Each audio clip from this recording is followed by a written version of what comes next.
Bonjour mes chers étudiants, je suis le professeur Hussein. Donc on est toujours sur la série numéro 2 concernant l'intégration numérique.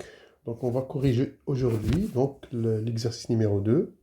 Dans cet exercice, on vous donne une subdivision hein, de l'intervalle AB de pas h et on considère la formule de quadrature suivante, c'est-à-dire l'intégrale de f de x entre a et a plus h proche de alpha f de a plus bêta f de a plus h. On va donc étudier cette formule de quadrature via les questions 1, 2 et 3. Bon, passons à la question 1. Voilà, dans cette question, on vous demande de déterminer alpha et bêta de la formule 1 pour que cette formule soit exacte pour les polynômes de degré inférieur ou égal à 1. Et puis donner le degré de précision. Voilà. Qu'est-ce qu'on a? J'ai comme hypothèse xi une subdivision. Ça, c'est une subdivision de l'intervalle AB. Bien sûr, cette subdivision, elle est de pas h. Donc, vous aurez xk égale x0 plus k fois h. Donc, le pas de la subdivision, pas h. Ou bien, on peut tout simplement écrire que xk plus 1, ça sera donc xk plus le pas. Et la formule de quadrature, c'est l'intégrale entre a et a plus h de f de x t de x, qui sera donc proche à alpha f de a plus bêta f de a plus h. Et voilà, première question. Bon, petit a. On cherche alpha, bêta, tel que la formule de quadrature 1, donc ça c'est 1, soit exact. Soit exact pour les polynômes p de degré inférieur ou égal à 1. Bon, rappelons que une formule de quadrature est exacte si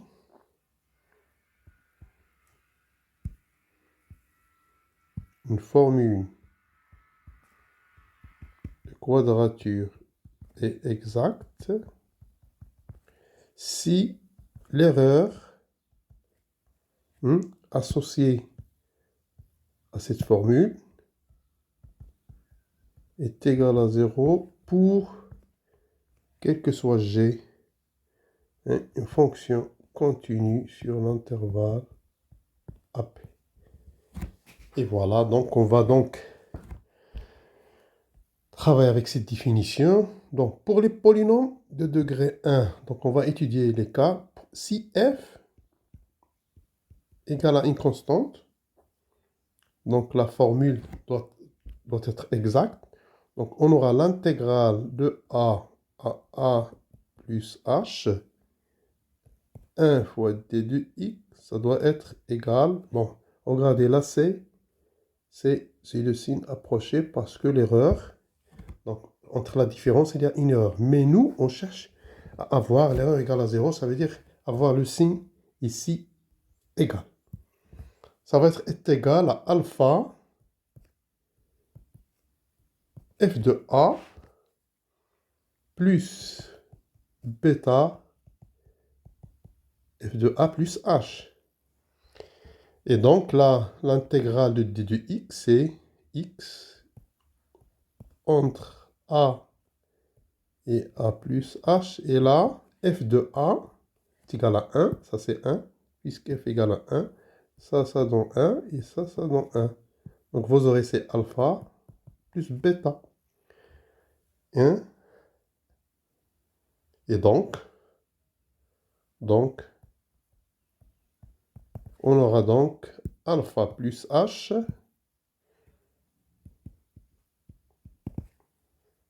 alpha plus bêta, ça va être égal. Donc, a plus h moins a, ça donne h.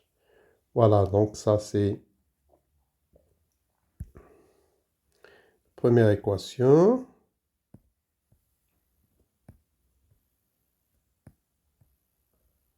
Voilà. Ça c'est 1. Maintenant, pour si f égale à x, donc les polynômes de degré inférieur à 1, c'est les constantes et c'est les monomes, hein, x.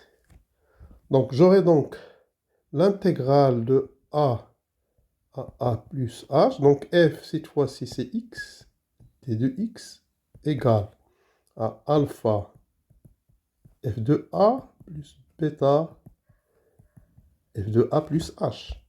Et donc l'intégrale de x, c'est x carré sur 2 entre a et a plus h égale alpha. Et là, vous aurez donc f de a, puisque f de x égale à x, ça sera a. Et là, ça sera a plus h. Donc, alpha a plus bêta a plus h.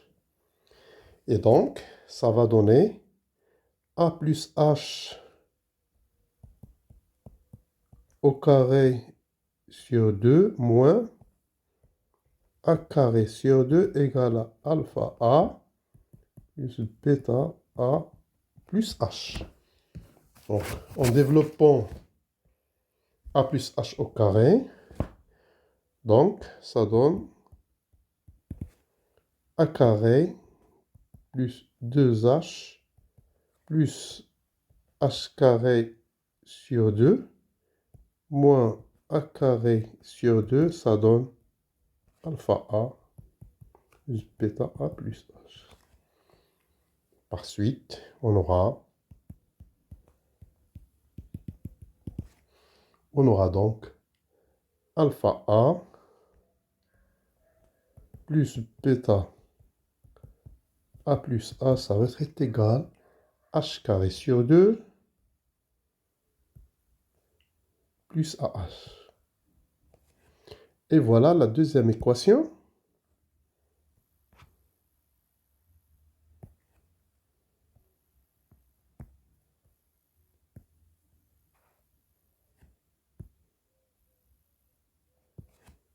Voilà, donc on a deux équations à deux inconnus, donc ça va nous donner un système, donc 1 et 2. En combinant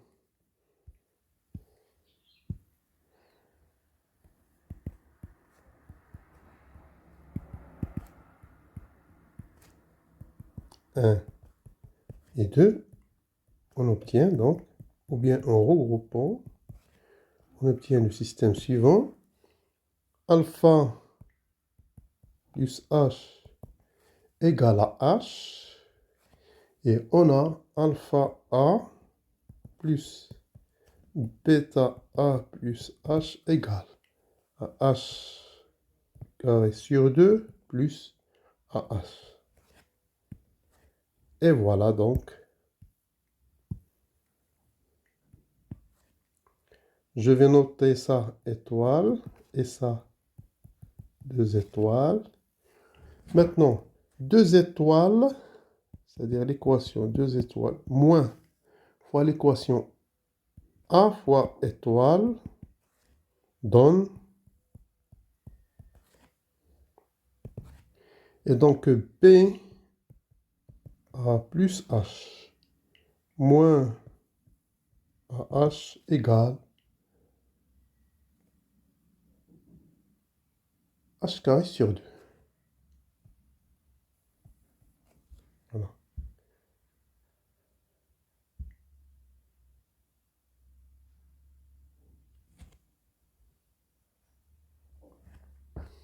Ce qui donne par suite Donc, on aura donc bêta égale à H sur 2.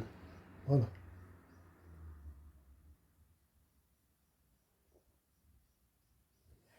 H sur 2. Et donc, si je reviens à l'équation 2, et d'après étoile, on obtient aussi que alpha égale, bon, ça c'est bêta, pardon, ça c'est alpha plus bêta. Voilà. On aura donc alpha égale à H moins bêta. Ça veut dire que alpha est égal à H sur 2 aussi. Voilà. Ça, je vais... Voilà. Donc, pour conclusion, donc, pour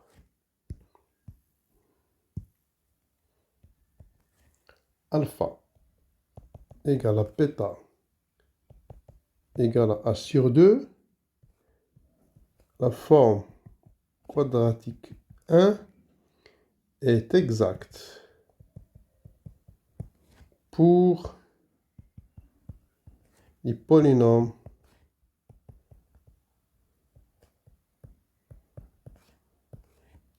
de degré inférieur ou égal à 1. Voilà.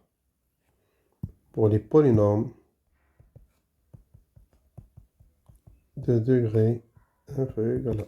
Et ceci donc met fin à cette première partie de la question 1. Deuxièmement, bon, petit b, on est toujours sur la question 1. Maintenant, on vous demande de déterminer le degré de précision de cette formule quadrature. Donc, donner le degré de précision de cette formule de quadrature de FQ1. Bon, par définition, on dit que P est le degré de précision de FQ d'une formule de quadrature si deux choses. FQ, cette formule de quadrature, doit être exacte et exacte pour les polynômes de degré inférieur ou égal à P et l'erreur de xp plus 1 sera différente de 0. Voilà. Voilà, donc on a déjà montré que on a montré dans petit a que la formule de quadrature 1 est exacte pour les polynômes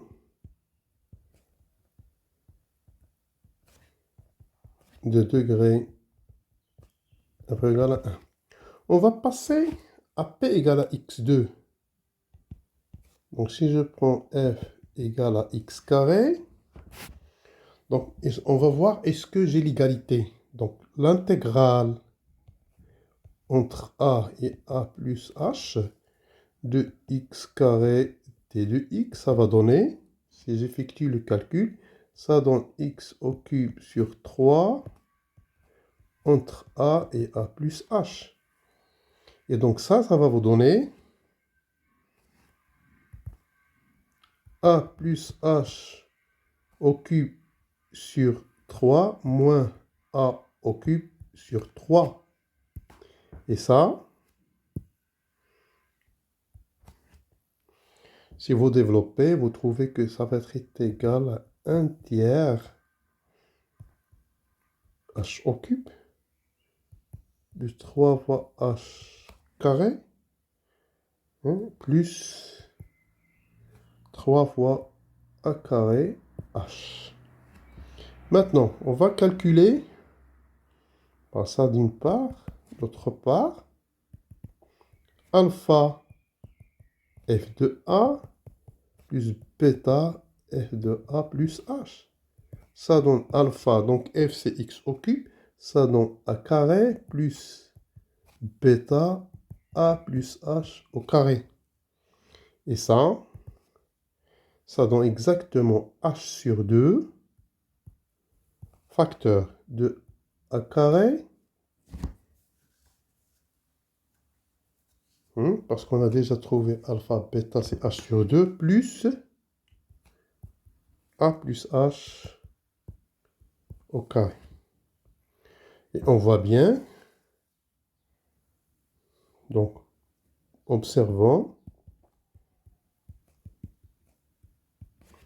que pour le pas h différent de 0, on a donc 1, je note ça 1, et ça c'est 2, on a donc 1, ça diffère de 2. Autrement dit,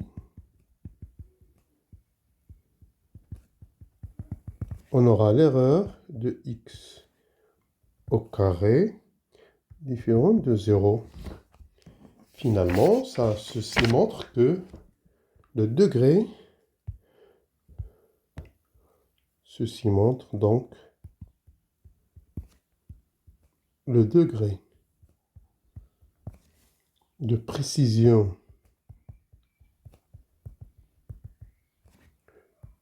de la formule de quadrature 1 est égal à 1. Voilà, on a trouvé égal à 1. Bien, ceci donc met fin à la question 1. On passe à la question 2 de cet exercice. Bon, dans cette question, il y a 3 sous-questions, i, 2i, 3i. On définit P, le polynôme qui interpole f au point A et A plus H. Et on va construire ce polynôme P. Voilà. Donc, j'ai le polynôme P. P, c'est le polynôme d'interpolation de f au point x0 égale à A et x1 égale à A plus H. Ça veut dire quoi? C'est-à-dire que j'aurai P de A, ça sera égal à f de A. Et P de A plus H, ça sera égal à f de A plus H. Donc, c'est la définition d'interpolation. Voilà, construire le polynôme P. Donc, le polynôme P, ça sera, par définition,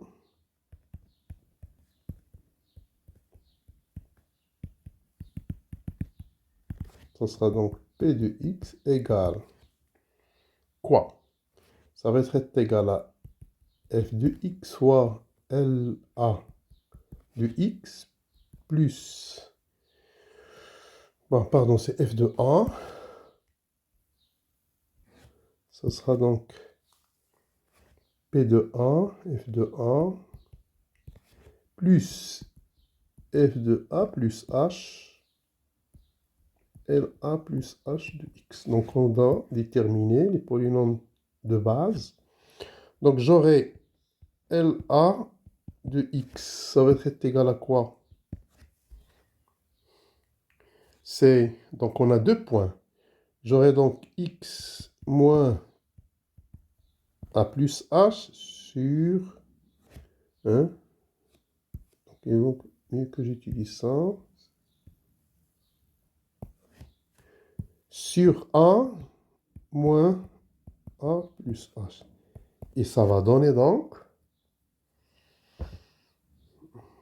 x moins A moins H sur 1 moins 1 moins 1, ça donne moins H. Voilà. Pour l'autre interpolant de base de Lagrange, vous aurez donc LA plus H de X égale X moins A sur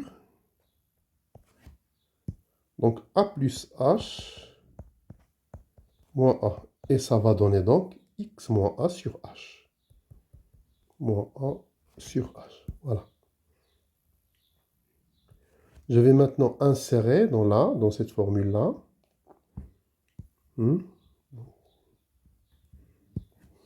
Ainsi.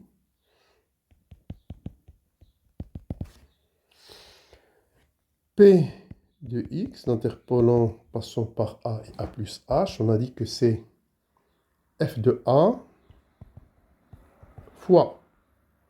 Donc LA, ça sera donc X moins 1. Ça sera donc X moins 1 moins H sur moins H plus F de A plus H fois X moins A sur H. Et voilà. Je vais développer. Ça donne moins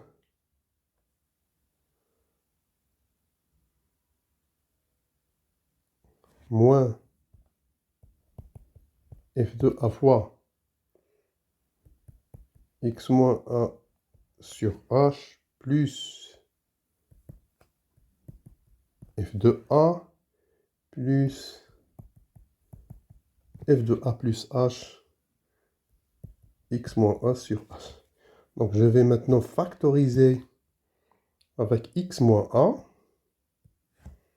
Ça donne, ça va être égal X moins A facteur de F de A plus H moins F de A, le tout sur H,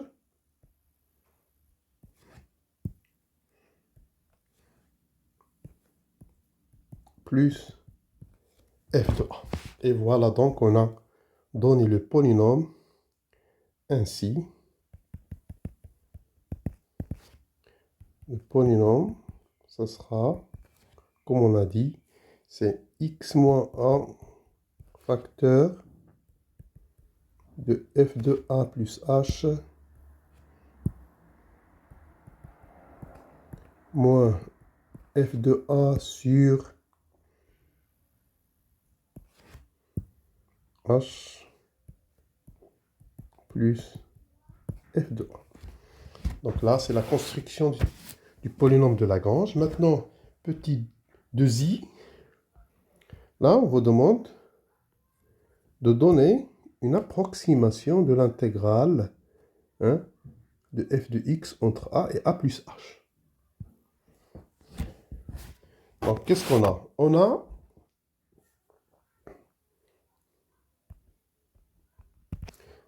a, d'après i, quoi? On a que f de x est proche de p de x qu'on vient de calculer. Donc, l'intégrale entre a et a plus h de f de x t de x, ça sera une approximation, c'est l'intégrale de a plus h de p de x t de x. Voilà, donc je vais remplacer p de x par sa valeur. Donc ça va nous donner en fait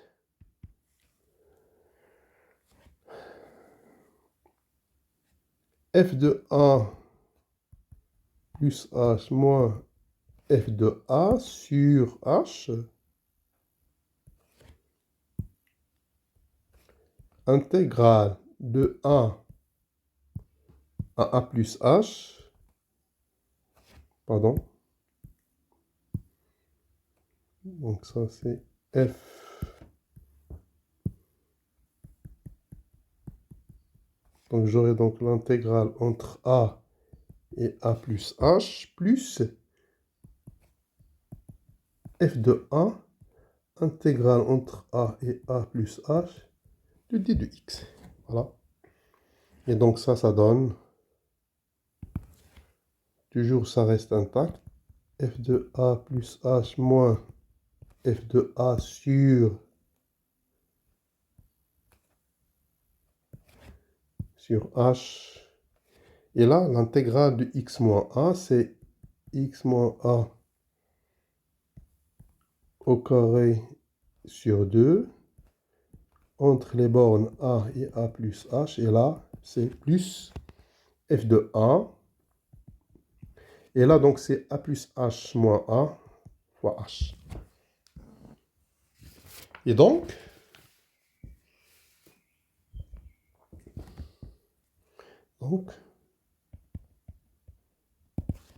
l'intégrale entre a et a plus h, une approximation de cette intégrale, ça sera donc, là, si vous calculez ça,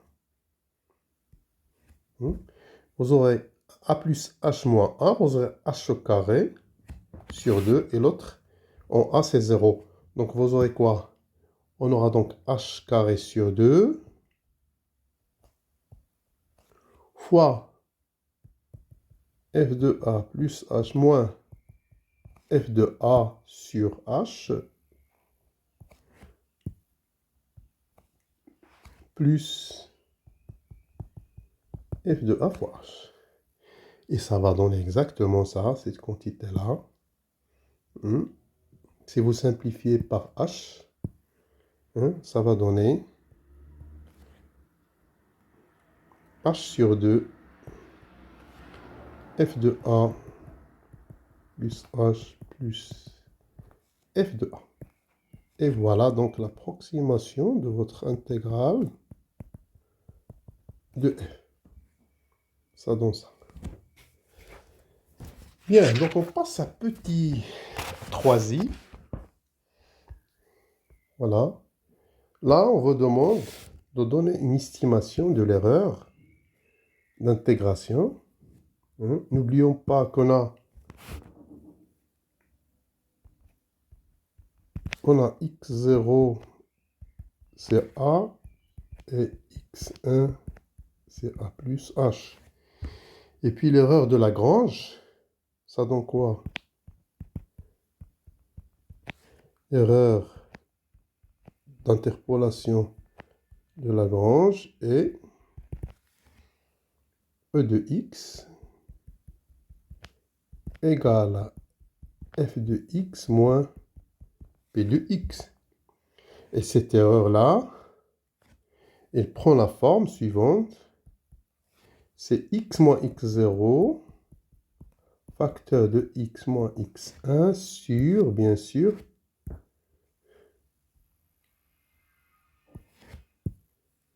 sur 2 fois la dérivée seconde d'un certain alpha avec alpha. Elle est dans l'intervalle x0, x1. Dans notre cas, qu'est-ce qu'on a? Dans notre cas, donc je vais remplacer E de x, ça sera x moins 1, facteur de x moins 1 moins h sur 2 fois f seconde de alpha avec alpha, elle est dans l'intervalle a plus h. Bien, donc on vous demande une estimation de l'erreur, c'est-à-dire on va donc majorer cette erreur pour avoir une estimation. Donc la valeur absolue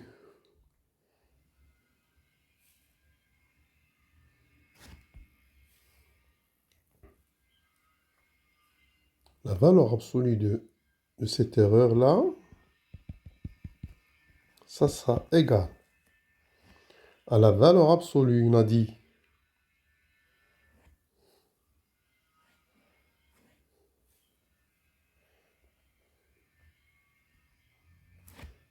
Mhm. Je vais mettre comme ça, c'est mieux. À la valeur absolue de l'intégrale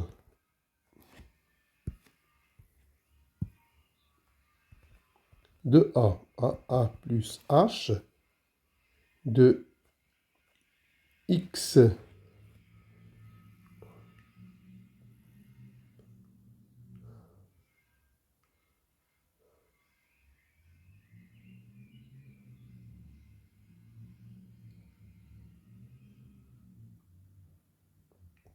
Bon, ça, c'est l'erreur d'intégration. Ça, il faut mettre un T ici. Donc, l'erreur d'intégration, ça, c'est l'erreur de Lagrange. Voilà. Donc, l'erreur, ça sera donc la valeur absolue de x moins a. On intègre donc l'erreur de Lagrange pour avoir l'erreur d'intégration. C'est x moins a moins h. Voilà, sur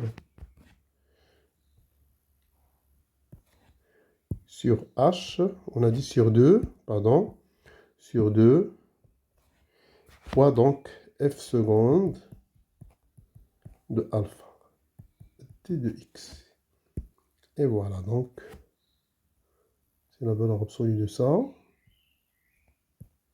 Et ça va être inférieur ou égal.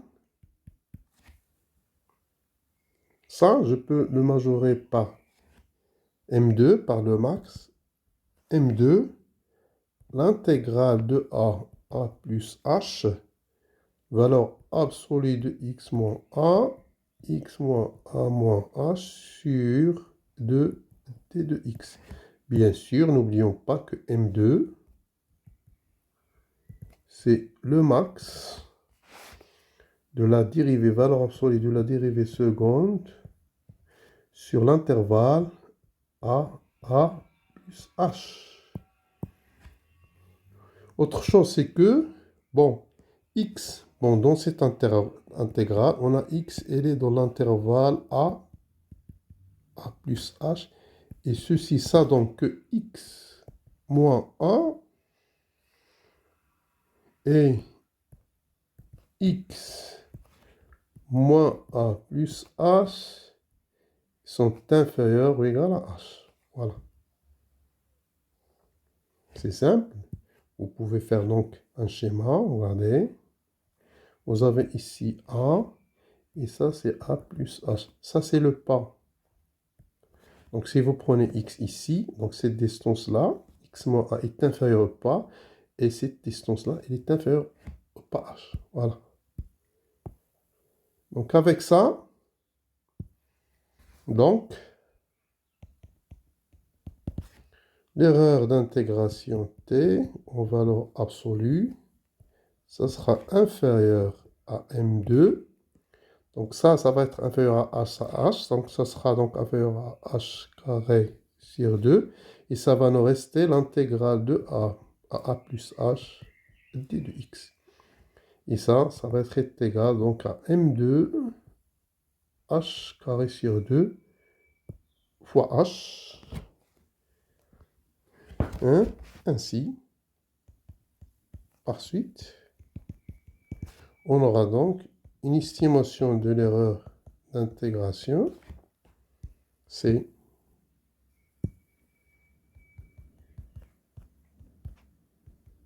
M2 H3 sur 2.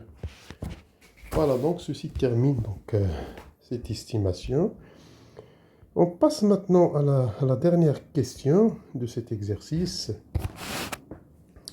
On vous demande d'utiliser la formule du trapèze sur chaque intervalle xi plus 1 pour approcher l'intégrale de a plus h de x, c'est-à-dire utiliser trapèze composite sur l'intervalle a plus h, puis donner une estimation de l'erreur d'intégration. Voilà. Voilà, on est donc à la question petit a. On va donc tout d'abord utiliser trapèze.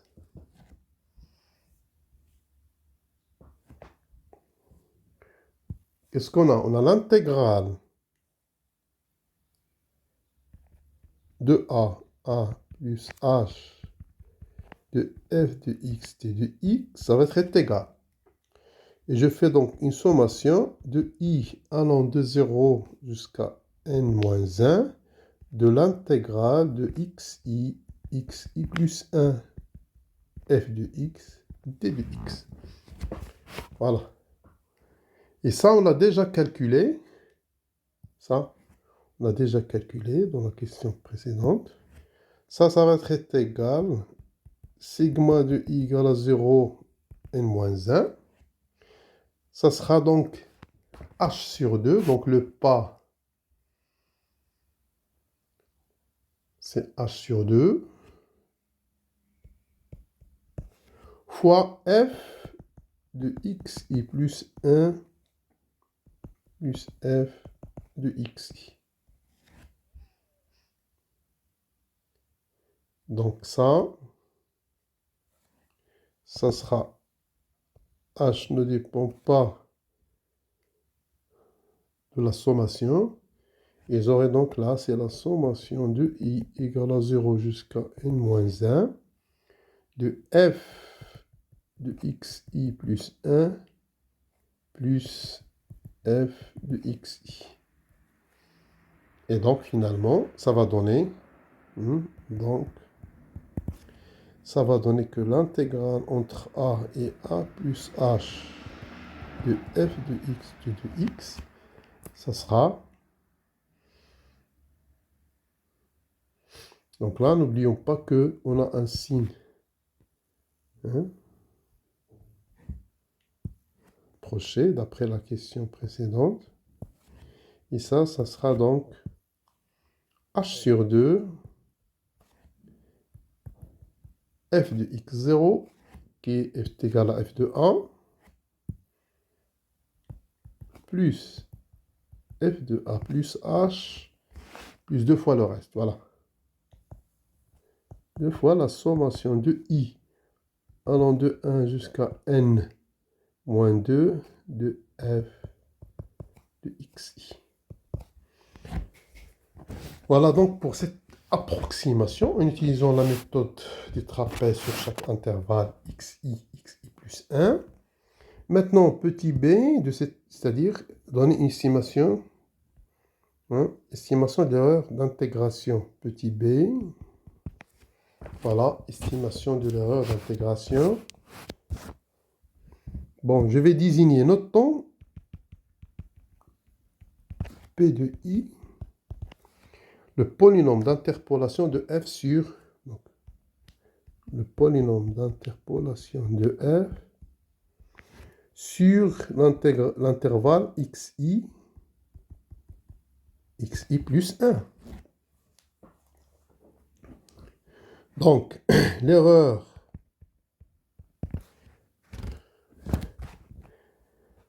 d'interpolation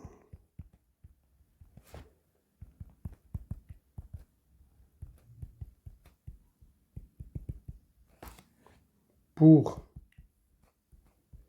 xi plus 1 sera donc E indice i, ça sera donc f de x moins, ça sera donc EIX, qui sera donc f de x moins PI de x. Et l'erreur d'intégration est l'erreur d'intégration sera donc, d'après ce qu'on a fait, sera donc quoi? EIT de x, c'est l'intégrale entre xi plus 1 de f de x moins pi de x d de x.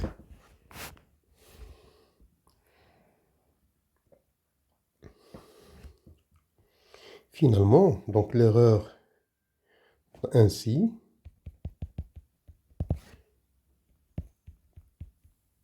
l'erreur de trapèze, de la méthode des trapèzes composés et ça sera donc E de x qui est la sommation de ces erreurs. Ça sera donc la sommation de I allant de 0 jusqu'à n-1 dEI de x.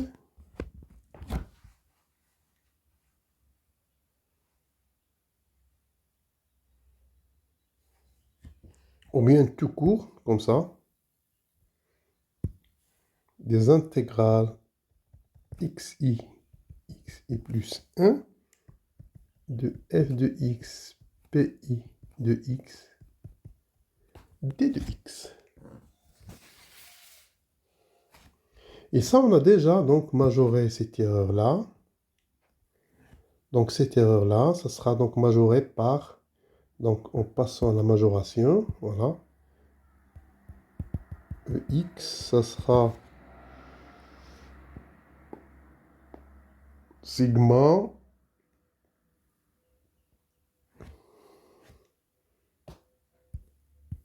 ça sera donc inférieur ou égal à sigma de I égale à 0 jusqu'à n-1. Et là, vous aurez m de I fois H3 sur 2 pour un premier moment. Sur H3 sur 2 avec m de I. Ça sera donc le max de f seconde de x sur l'intervalle xi plus 1. Or, donc, quel que soit i allant de 0 jusqu'à n-1, on aura donc m de i, ça sera toujours inférieur à m2, qui est le max de la dérivée seconde de x sur l'intervalle tout entier a plus h. Par conséquent, on aura quoi? On aura la valeur absolue de l'erreur d'intégration sera inférieure ou égale, toujours la sommation de i allant de 0 jusqu'à n-1, cette fois-ci m2 h3 sur 2. Et puisque ce terme-là ne dépend pas de i, donc ça va être égal à m2 h3 sur 2 fois cette sommation n-1 moins 0 plus 1 fois n. Et donc finalement, une majoration de l'erreur. Conclusion. Voilà. E de x, ça sera inférieur à n m2 h3 sur 2. Et donc ceci met fin à l'exercice 2 de cette série. On passe à l'exercice 3.